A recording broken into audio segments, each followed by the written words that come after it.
Oh hey everybody, Titanfall gameplay. Oh my god, it's not Call of Duty. It's a change for me.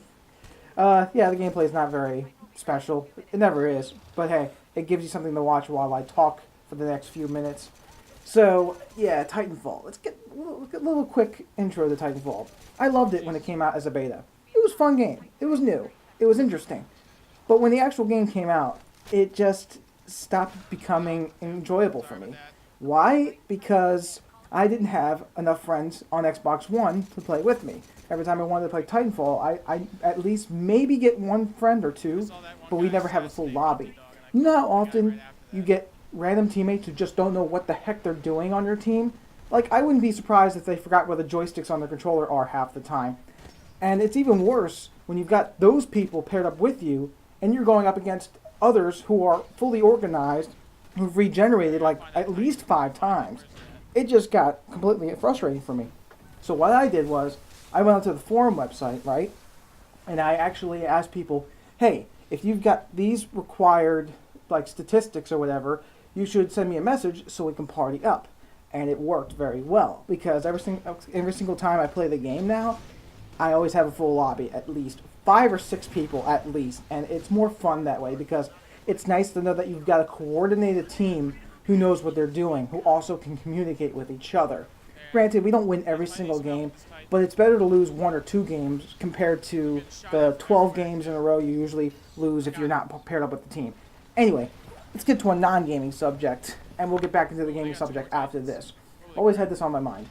You love the Terminator movies, right? Please say you watch the Terminator movies. I mean, I won't hate you for not seeing them, but I would definitely recommend you watch them.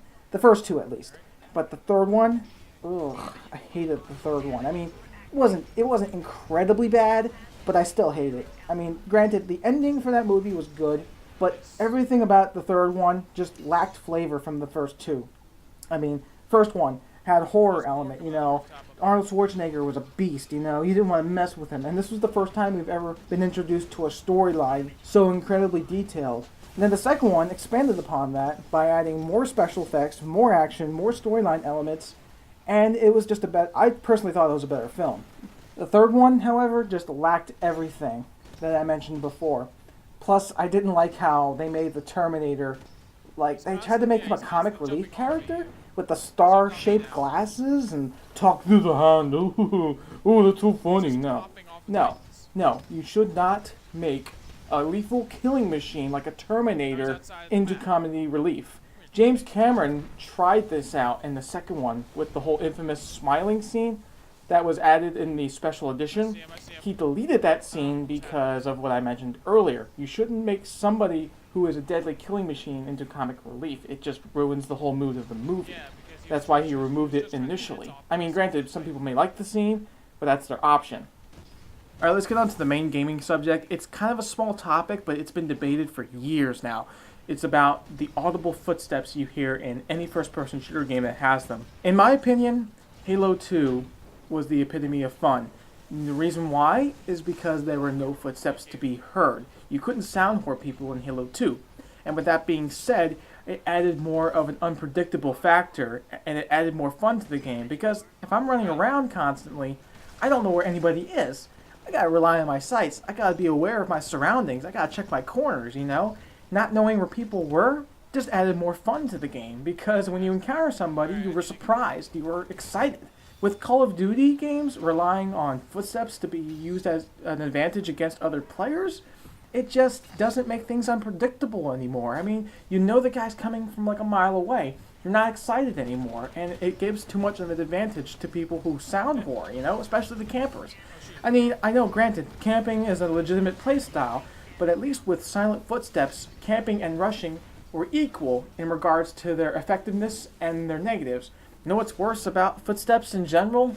How about a perk that makes the footstep sound itself more audible, to the point where it can even counter silent footstep players, you know, using the perk's dead silence. I've had this happen a couple times, but I remember having an enemy team that would completely run amplifying dead silence and camp literally in every single corner. If you put these guys in like a round building with no corners, they'd still find the corner to camp in. That's how bad they were camping, right?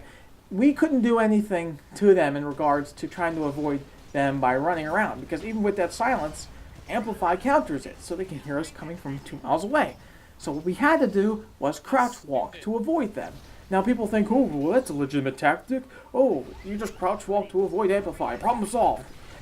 No, it's not a problem solved because the game itself slows down. A Call of Duty game should not be slow.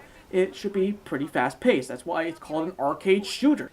Having a sound perk given so much of an advantage to the point where it slows the game down? No. A sound whoring perk that makes one playstyle better than the other? No. That's not what I think is balanced, in my opinion. Now, despite my valid arguments against footsteps, people continually retaliate against this opinion. They're like, oh, well, I need footsteps because I like to sound whore people so I don't get shot in the back. I want to be spoon-fed every advantage that I could possibly have in order to perform better at the game.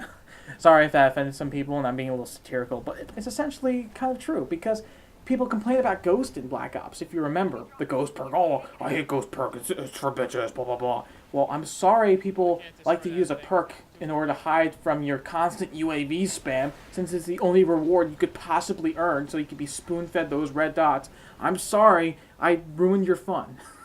So anyway, what do you think about silent footsteps, or footsteps in general? Do you think they should be silent? Do you think they should still be loud? List your reasons why in the comment section below. Thank you for watching, everybody, and have a good day.